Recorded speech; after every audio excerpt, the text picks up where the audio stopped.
Welcome back guys.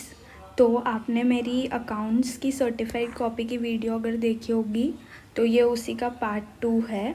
मैं आज मेरी बिज़नेस लॉ और बीसीआर की सर्टिफाइड कॉपी शेयर कर रही हूँ आपके साथ। तो इसमें मैंने स्कोर किए थे 60 मार्क्स एंड 1 मार्क ग्रेस का था।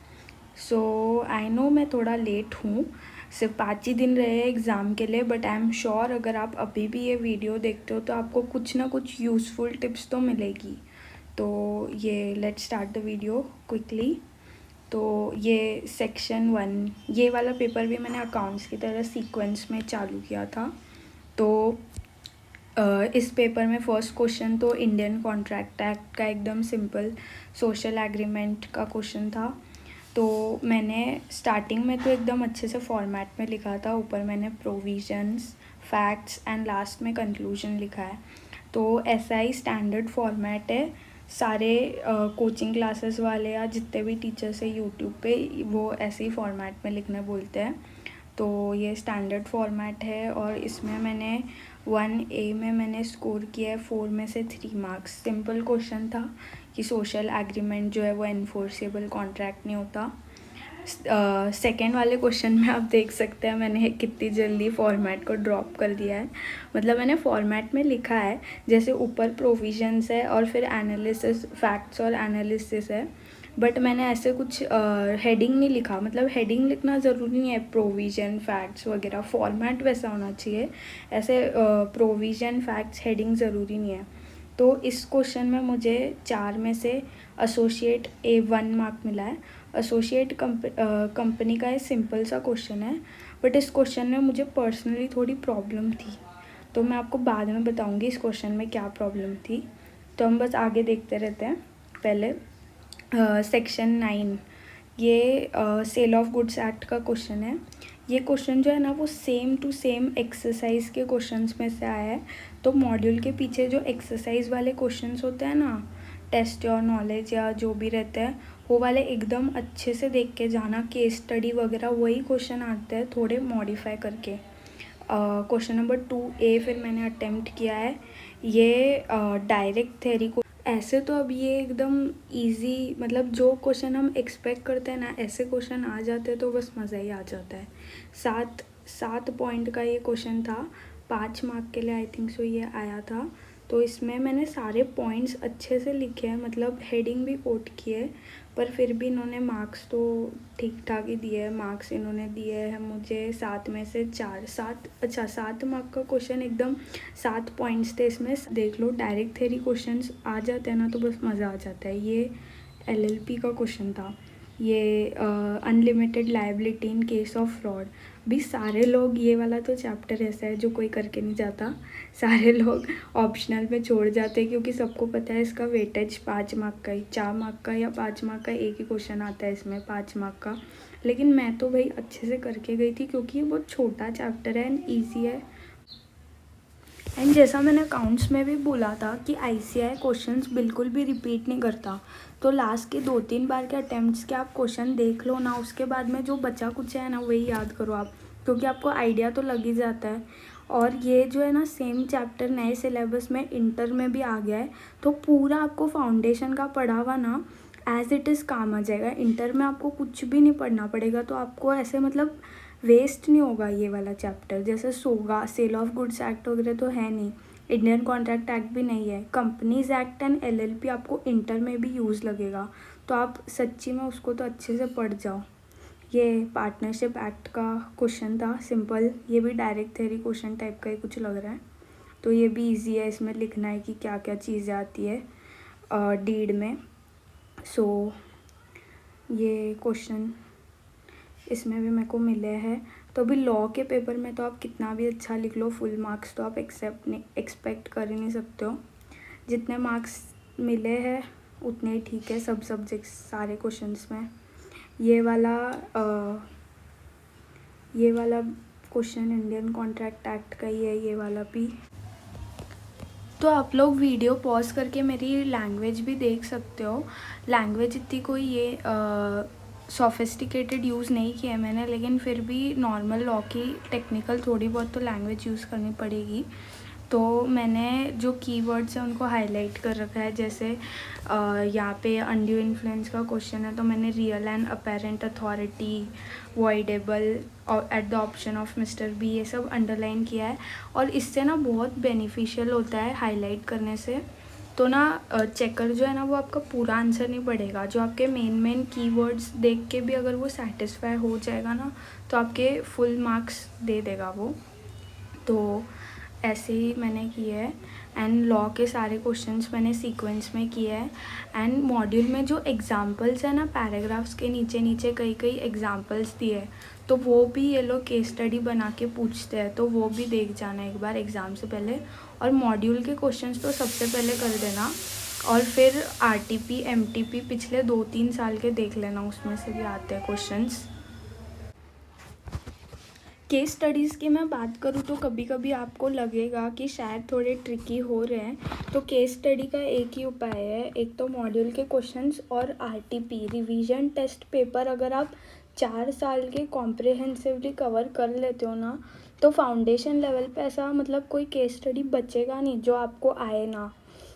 सारे केस स्टडी जो होते हैं ना फाउंडेशन पे सिमिलर ही होते हैं। आरटीपी एमटीपी में, आरटीपी में तो हर चैप्टर से एक दो क्वेश्चंस रहते हैं, तो आपको ना सारे केस स्टडी एक बार आइडिया भी लग जाएगा, और एग्ज़ाम से पहले आपका जो कॉन्फिडेंस होगा ना नेक्स्ट लेवल होगा। आपको लगेगा कि हाँ, मेरे को तो अब कुछ भी केस स्टडी पूछ लो आ ही जाएगा, ऐसा लगेगा।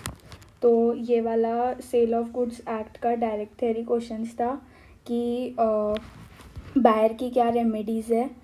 तो डायरेक्ट थ्योरी क्वेश्चंस जो जिनमें ज़्यादा पॉइंट्स होते हैं बड़े बड़े, उनके ही चांसेस बनते हैं, तो वो वाले आप याद कर लेना। और ये इंडियन पार्टनरशिप एक्ट का क्वेश्चन है।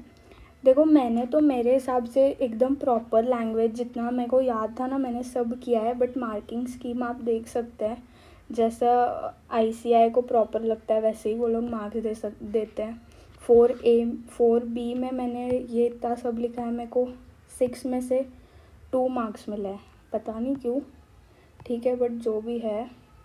And 5A section 64 sale of goods act नाम पर्सनली मुझे सबसे ट्रिकी चैप्टर लगा केस स्टडी के हिसाब से। डायरेक्ट थ्योरी तो कुछ नहीं, बट केस स्टडी मेरे को सेल ऑफ गुड्स एक्ट में से बहुत सारे केस स्टडी है जिनके मल्टीपल आंसर्स बन सकते हैं, तो आपको हो सकता है कि वो ट्रिकी लगे, बट इसका एक ही सोल्यूशन है कि आप जितने ज़्यादा केस स्टडी देख के जाओ।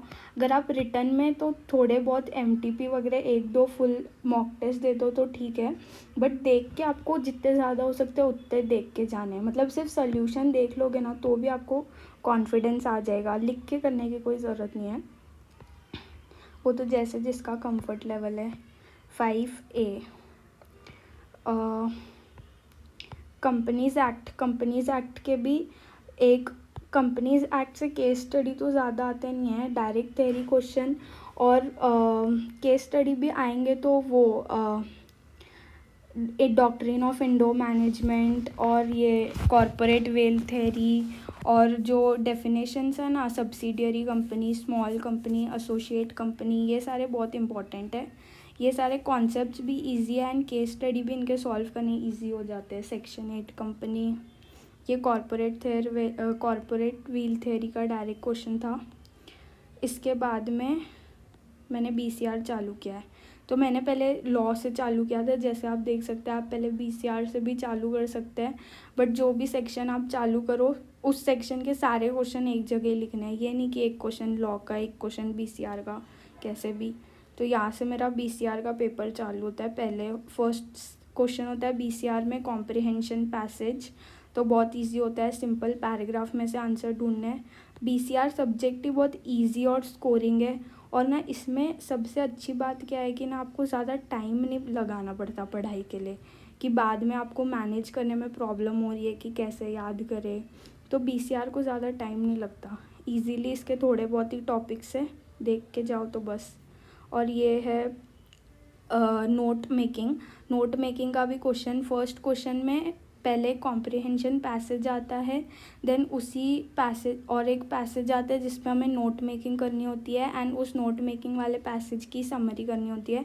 नोट मेकिंग बहुत इजी है, आपको फॉर्मेट देख के जाना है एंड इसी तरह से जो है नोट्स बनाने हैं, पॉइंट्स सब बनाने हैं एंड स्पेशली इसमें जो शॉर्ट फॉर्म्स है उसका यूज़ करना है, कैसे भी शॉर्ट फॉर्म्स बनाने हैं बट यूज़ करना है एंड लास्ट में उसकी ऐसे की बनानी है। तो ये फटाफट हो जाता है नोट मेकिंग का। एंड इसी नोट मेकिंग की आपको समरी भी बनानी होती है अराउंड 1/4 या 1/3।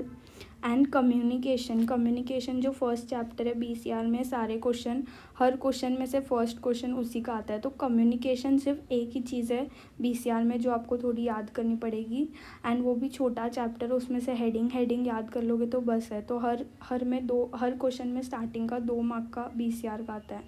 तो ये BCR का फर्स्ट क्वेश्चन एंड ऑल। तो ये सब मैंने तो सही किया है मेरी तरफ से तो, बट फिर भी इन्होंने जैसे मार्क्स दिए हैं, वैसे भी लैंग्वेज में आपको पूरा मार्क्स तो कैसे दे सकते हैं वो लोग, जिस हिसाब से दिया है।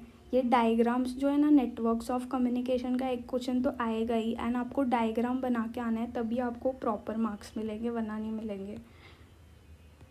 ये मैंने स्क्रैचेस कर दिए थोड़े। ये वाला क्वेश्चन थोड़ा कंफ्यूजिंग था, इसमें ईमेल बनाना था कि लेटर लिखना था, समझ ही नहीं आया मुझे।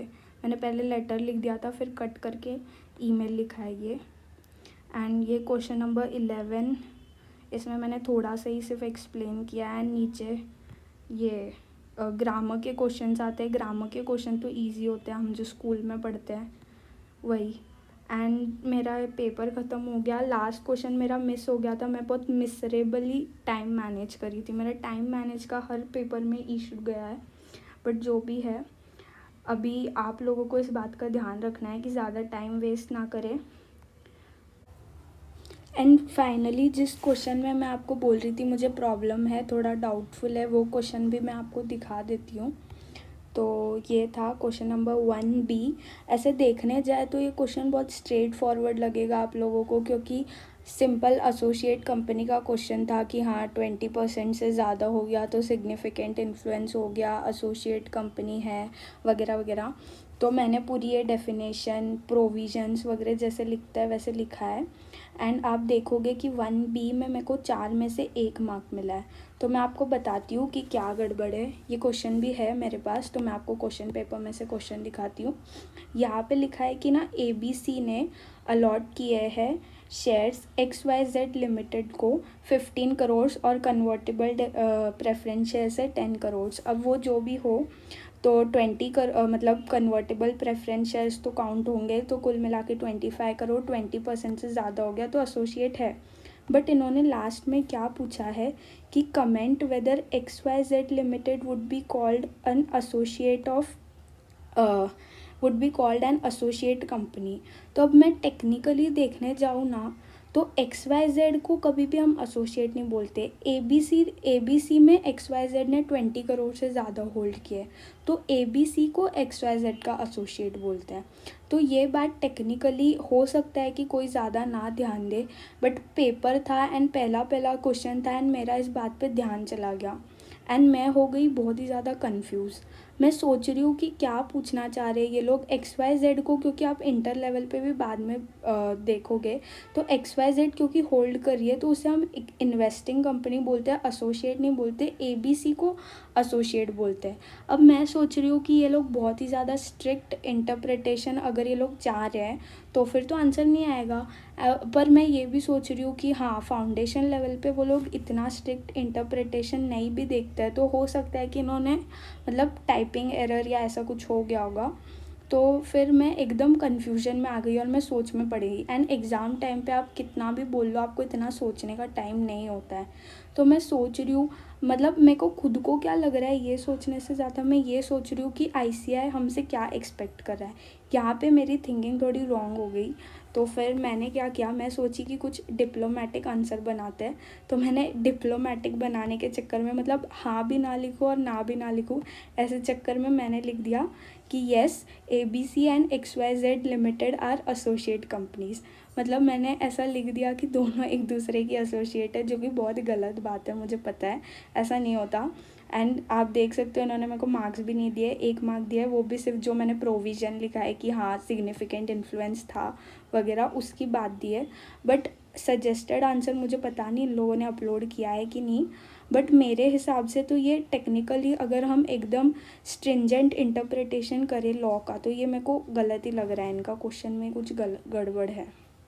बट फिर भी देखे तो हाँ, मैं मानती हूँ कि मैंने तो एकदम ही गलत लिखा था, बट मुझे दुख इस बात का हुआ कि मैंने 1-2 लोगों की और सर्टिफाइड कॉपी देखी तो उन्होंने सिंपली लिखा था कि हाँ XYZ is a associate company, तो उन लोगों को फुल मार्क्स मिले हैं यार। मेरे को बहुत दुख हुआ, मतलब टेक्निकली देखे तो XYZ नहीं है, ABC एसोसिएट कंपनी है।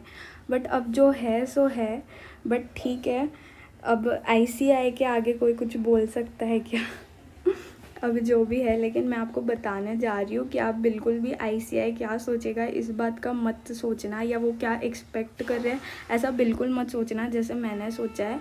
आप सिर्फ अपने इंस्टिंक्ट पे जाना, that's what I will say in the and.